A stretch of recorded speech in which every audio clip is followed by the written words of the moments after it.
I'm not even going to count the doubleheader that was made up on Wednesday while we recorded.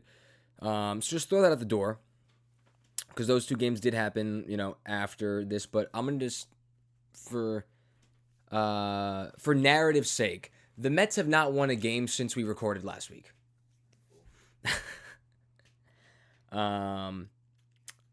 Like I said last week, the Mets very well could be out of it by the time we recorded today.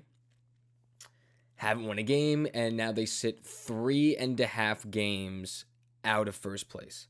It took 18 days for them to be up 4 games in the division to now. It's like August 1st to here to the 18th. To be up 4 games in the division and to now be outside by 3.5. So a total flip-flop. They are 4-12 in August. The Giants and the Dodgers stretch that started, they are now 0-5 in that stretch. This 13 straight, where they play 13 straight against teams with 600 or better winning percentages, 100 games plus into the season. I was looking on Twitter. It's like only the second time in the last 50 years that someone has had this type of 13-game stretch this late into the season. Because again, no one expected the Giants to be this good this late in the year. So you might have thought, all right, well, we have the Dodgers, but we got the Giants too. They're not going to be that great of a team. Well, listen, they have the best record in the National League right now, in the Giants. So 0-5. I don't know what you expected. I really don't expect them to win one game of this 13-game stretch, to be quite honest with you. And Steve Cohen went right to Twitter.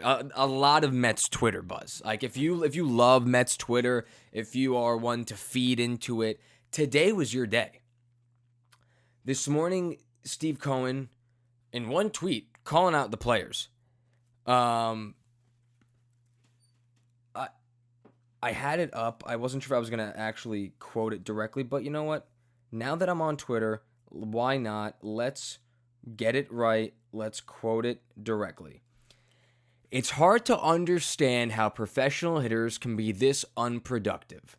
The best teams have more disciplined approach. The slugging and OPS numbers don't lie. I have no problem with this tweet at all.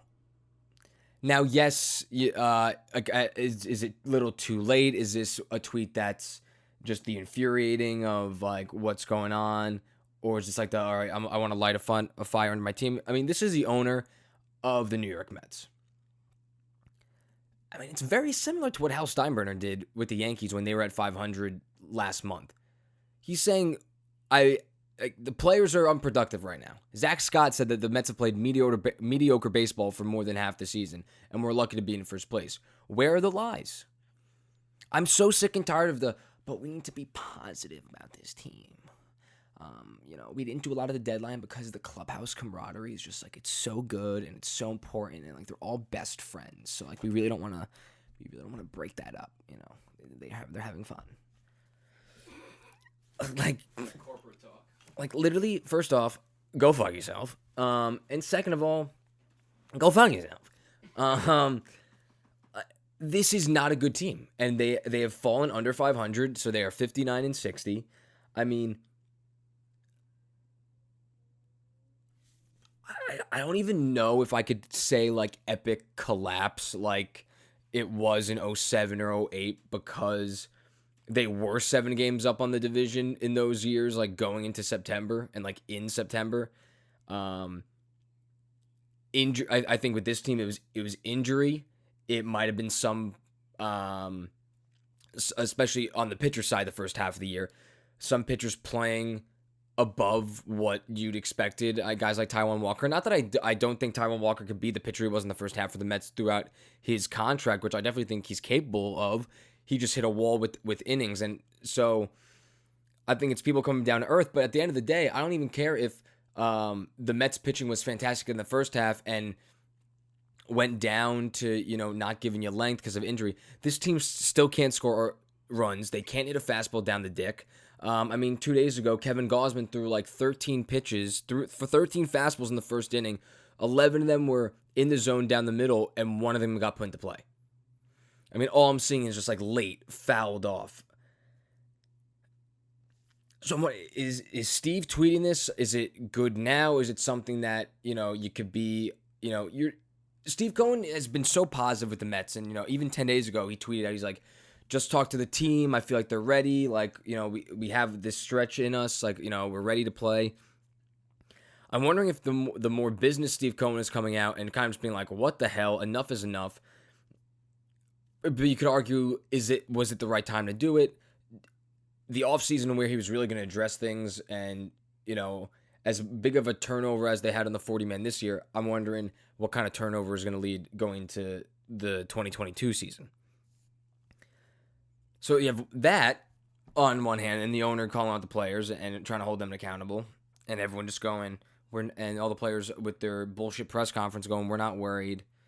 We're just hitting to bad luck. First off, that's fucking false. You guys just fucking suck right now.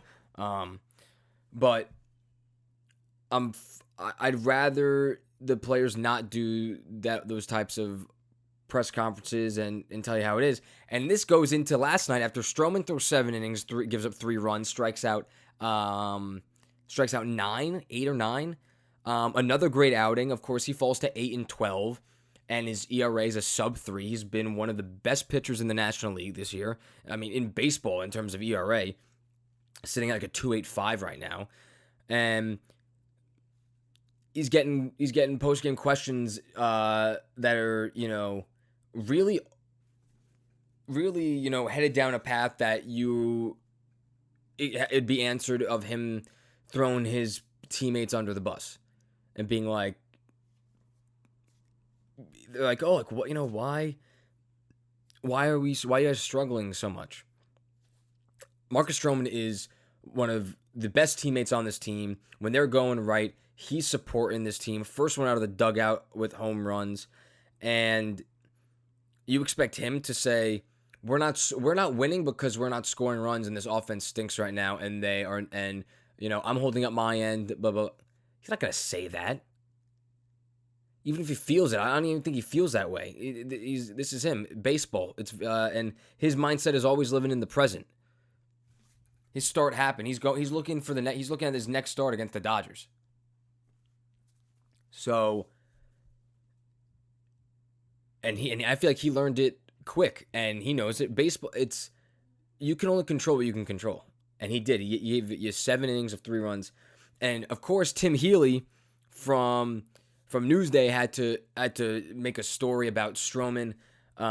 He goes 7 innings, 3 runs, 114 pitches, 9 strikeouts, 9 retweets of his personal highlights 25 minutes after the game. So now they got Twitter beef. Remember, Tim Healy's the guy that Jason Vargas told that he'll knock him the fuck out a few years ago.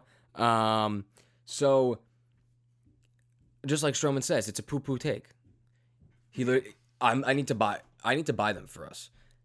He literally has a hat that says poo-poo take. Oh, you need to get that. So so Tim Healy, poo-poo take. I mean, dude made one of the best Gold Glove caliber plays by a pitcher last night. Played out of his mind, had a base hit last night, doing everything.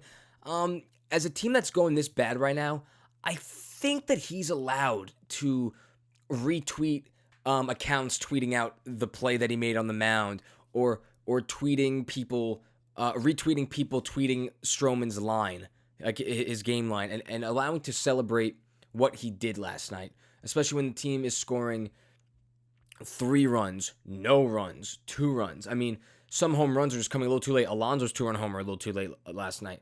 2 nights ago, VR's home run, little too late. I have no problem with him wanting to share and, I don't know, promote his own success. I just don't see a problem with that. I don't know. Do you have a thought on it? Okay, I just want to say it's.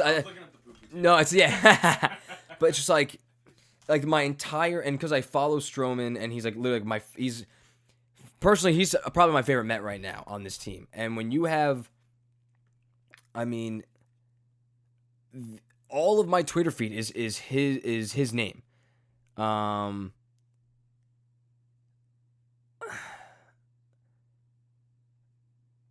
just don't get the narrative of having to tweet something about like bringing him down, and when this player is like the one person that promotes and breeds positivity after an hour ago. Since the media never brings light to anything positive, still beyond proud of my first HDMH Foundation event. Already working on the next one for the youth. Can't wait to see y'all there. And Tim Ryder, who's a Met blogger, the stuff that truly matters. Stroman's HDMH baseball clinic, a win for all. Like, this dude's doing more than any players in the community right now, I think, like, than you can see. It's other things that should be highlighted, not going to Twitter and... I mean, like, you have to be a fucking loser, to be like, the Mets still lost again, and Stroman, after throwing 7 innings, 3 earned runs, like, literally, like, a great start, a quality start, he's retweeting about how well he did. Be proud of your accomplishments, even if you still lose. Like, get the fuck out of here, that shit. Mets are 59-60. They play the Giants again tonight. And by next week, I will keep my word to it. I'll let you know if I've consoled on the season or not, and I'm fully out. I don't know if you know that term, consoling. It's like a big KFC and Clem, the two big Barstool guys that are the big Met fans. Those are like the two guys like I follow like religiously as Met fans. If you console, you're out. There's no like coming back in and it's like I'm done with the season. Okay. There's no like if they get on a run in September and find a way to win the division, like I've already consoled, and like I'm not gonna be like, oh my god, like we did. I told you. It's like no, like I'm out on this team right now. This team is a game under 500 right now with still 8 more games to play against the Giants and the Dodgers by next Wednesday. If they are, which I could see it, if they're 3.5 games out right now, I'm seeing like 7 games out of the division by next Wednesday at least. So at that point, probably will be consoling, and I'll be absolutely out. Doesn't mean that I won't be doing a weekly Met segment. I'm just not fucking watching this team play baseball. I will keep tabs, and I will see what's going on. But at that point, I can't imagine Met fans, like, and imagine me, imagine thinking that I'm dumb enough to put myself through hell for September just to waste my life watching this team. Like, so many better things to do with my time. There are so many things to do in life to not watch this god-awful baseball team in September if they are, in fact, 8 games out of it. And what sucks so much is that I missed my window to go see a game. Like, I don't want to fucking waste my time and go to Queens and watch this team play anymore. Yeah, like, they were in first place. I was like, oh, like, I can't wait. Like, we'll get, like, the next home game. And honestly, one of them was, like, next week against the Giants. I was thinking about going to one of those games. My dad's going to the game on Tuesday. But I was like, oh, like, man, like, if they're in first place and they're playing, a first place division team also, like, that would be a good game. I have no reason to go down there again. If anything, I'd rather just get on a train, go to Yankee Stadium, and root for whoever the Yankees are facing. Pro Yank hater. I mean, you know that's who I am, and I don't care. I don't care. And I will end it with a little bit of Yankees. Playing great. Swept the doubleheader from Boston. Took the makeup game on Monday against the Angels. They've won 5 in a row. I've told every Yankee fan that I'm friends with, what was it? Not even last week, the week before, 2 weeks ago, when they were like 5 behind the Red Sox. Now they are currently a half game up on the Red Sox now after the sweep. I said when the Red Sox started to like down spiral a little bit, but it wasn't crazy. Like they lost 4 in a row, and Tampa was up in the division. I said the New York Yankees are making the playoffs, and the Red Sox are not. The Red Sox, it's been caught up to them. Their pitching is not very good. Offense is definitely a juggernaut, but at what point, I mean, you can't always outscore your opponent. You need to have good pitching. And the Yankees showed that they got it done with their good pitching. Luis Heel, another gem for him. Great job, my brother. I said it. I said it to all the Yankee fans. And when I'm right, I'm right. That's what I always say. When I'm right, I'm right. The Yankees will be a postseason team. When all these Yankee fans, all these fucking ungrateful pricks, oh man, like they suck. This team is so bad. We're 10 games over and we stink. Like fuck you. All right, like my team sucks now. 11 games over 500 at one point. Lost 12 out of 13. Game under 500. Yeah, that's a fall from grace. Right, for the Mets, and the Mets, the postseason odds for the Mets went from like 70, no joke, went from like 70% in the beginning of August down to 10% today. Wow. Yeah, like you see, like they do like the FanGraph playoff odds charts, like throughout the. So it's like everyone was down here. Mets were like up August 1st, and like they're right there. That sucks. Yeah, just no. I mean, just because it's typical. Like the Yankees made the moves, unlike the Mets did, but the Yankees actually, I think, were in better position. You brought in a Rizzo, you brought in a Gallo. Heaney has had maybe like one decent start, and that was at home against the Mariners. That's the game I actually went to, and he got a victory out of that. But all of a sudden, all those Yankee fans that were crying, a month and a half ago, I fucking told you, man, this team is good. Yeah, I've been waiting here. I've been waiting for the turnaround for this team. They're either going to Oakland for the wild card game or they're hosting Oakland for the wild card game. And that's just that. Division's not out of the question either. Look out.